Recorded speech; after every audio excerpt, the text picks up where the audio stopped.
We all love a good comeback. There's something about an individual or team rising up from the jaws of defeat that we find so alluring. But what is it about a team or an individual that allows them to succeed when that seemed like the last thing possible? How do such comebacks occur, and are comebacks things that we can actively cultivate? Well, each comeback is its own unique story with its own unique set of characteristics and circumstances. But today's video is going to talk about three components that, if are not universal to all comebacks, are at least indicative of a majority. So the first thing that is essential for a comeback to occur is kickstarting psychological momentum. Okay, quick point here. Tried to have some match footage in the next clip, but got a copyright claim from a well-known football governing body. So you're just going to have to deal with my creative spin on recounting this story. Hope you enjoy. So in 2005, Liverpool trailed AC Milan 3-0 at half-time in the Champions League final. And Milan had decimated the Scousers in the first half, and it was almost unfathomable for any sane supporter to hope for anything more than avoiding further embarrassment. But after easing their way into the second half, Liverpool reached a turning point in the 54th minute where their captain Steven Gerrard leapt, hung in the air and thrust his neck to head the ball into the net. And it seemingly came out of nowhere. Aside from cutting the score to 3-1, this moment felt as though it had halted the seamless rhythm and sense of control that Milan had held the entire match. And the cameras showed Gerrard throwing up his arms several times to the Liverpool supporters in the hope that they would show hope. And he ultimately got a response from them. Roars began to fill the stadium. Tens of thousands of battle cries willed on Gerrard and his teammates. And within 5 minutes, Liverpool were level at 3-3.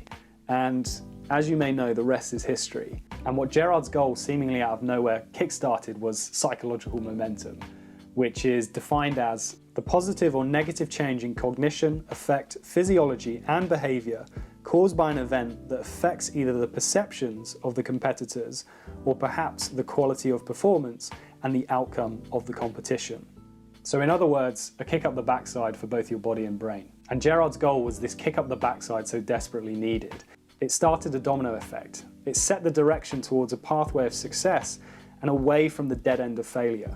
And to achieve this momentum, you don't need something as significant as a goal. In sport, we can see this momentum come from a simple defensive block or preventing your opponent from gaining match point. Time and time again, these instances act as a turning point and subsequently kickstart an amazing comeback. And the same goes for personal productivity after weeks and weeks of an unproductive rut. You often don't need a big win, you just need to start small. We often think of things like making your bed to immediately win the day as trite, but people ignore it's not the act itself that's important.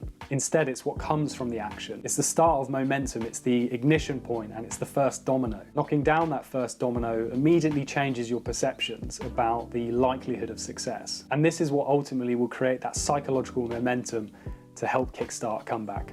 And feature number 2 of a comeback is to set process goals. And this is something that directly follows on from kickstarting that psychological momentum, because that momentum is itself something that comes from action. And it's therefore important to focus on actions as opposed to outcomes, because when we're at rock bottom, it's very rare that we actually have control over the outcome. But we always do have control over our next action, so i.e. the process. So to start building up again when you're facing defeat or a near loss, it's important to set process goals as opposed to outcome goals. And productivity expert David Allen offers a very simple tip to get out of an unproductive rut. Instead of mapping out the entire pathway to an end outcome, very simply ask yourself, what's my next action? Because such a question automatically narrows our focus onto something tangible that we can achieve in the here and now. And this is absolutely vital when the end outcome is to some extent an uncontrollable, something we don't yet have full grasp of. And an example we can all learn from comes from Ryan Holiday's summary of boxer Rubin Hurricane Carter in his book The Obstacle is the Way.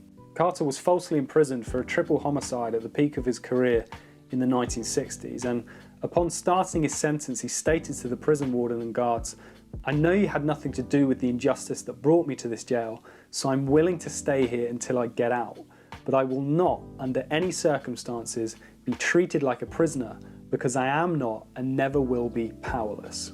And Carter then spent every waking hour working on his legal case. He read countless books on law, philosophy, and history, and didn't spend a second lamenting the fact that he was serving a life sentence. He stopped focusing purely on the outcome and instead started focusing on the process. And it ultimately took 19 years and 2 retrials to eventually overturn his conviction.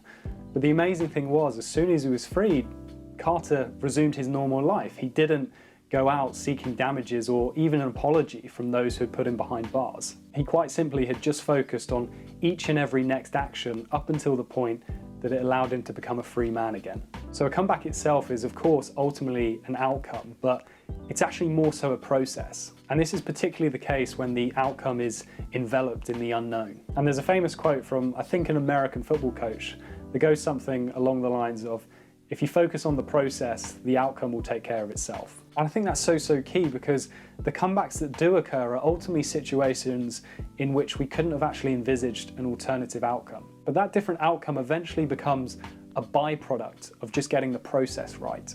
And the third feature of any successful comeback is to seek advice from those who have been there. Because during any personal crisis, what a lot of us fail to recognize is that there are 3 fundamental truths. And number 1 is that throughout history, there have been countless people who have experienced far worse than us. And the second thing is that countless people who have gone through far worse things have themselves been able to make successful comebacks. And the third thing is that these comebacks have been documented in films, documentaries, and books. And what these 3 truths enable is a partial or complete roadmap back to success or normality. So instead of worrying, complaining, or engaging in any other despair-driven behaviors, it's important to take the time to actually learn about some of the experiences that other people have gone through and to take away the key lessons so that you too can ultimately make a successful comeback. Time previously spent feeling sorry for yourself could be spent learning how Bethany Hamilton won national surfing titles 2 years after losing her arm to a shark attack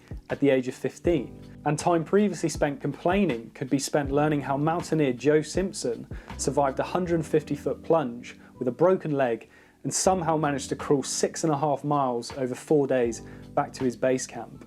And time previously spent thinking how things won't get better could be spent learning how Viktor Frankl survived 3 years in a concentration camp, lost all but one of his family members to the Holocaust, yet somehow mustered the mental strength to devote the rest of his life to helping thousands of others find meaning and purpose in their lives. And these are just 3 of countless examples out there to demonstrate that we've all got the capacity for what's called post-traumatic growth, which is the process of experiencing positive psychological change as a result of experiencing some form of adversity. And this really is something we can all experience. It's just a matter of perception. There is a choice to accept failure or a loss as permanent and enduring, but there is also an opportunity to learn from it, to grow and come back stronger. And taking the guidance from others who have been through far worse is by far the better choice to make.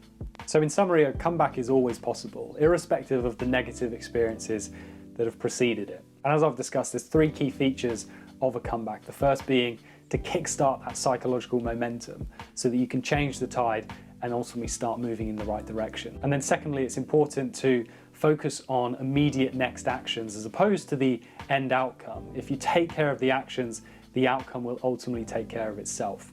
And finally, we should take the time to learn about the experiences of those who have endured far worse than us, but have still managed to make a successful comeback.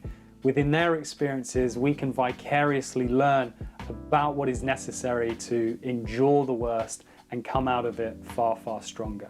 And each comeback will come with its own set of unique characteristics. Some will be far smoother, whereas others will be laden with setback after setback. But the 3 core components discussed are enough to carry anyone through almost any experience. Thanks very much for watching. If you enjoyed the video, give it a thumbs up. If you want more videos like this, hit that subscribe button. And I'm also interested in your favorite comeback of all time. So drop that in the comments below and I'll see you in the next video.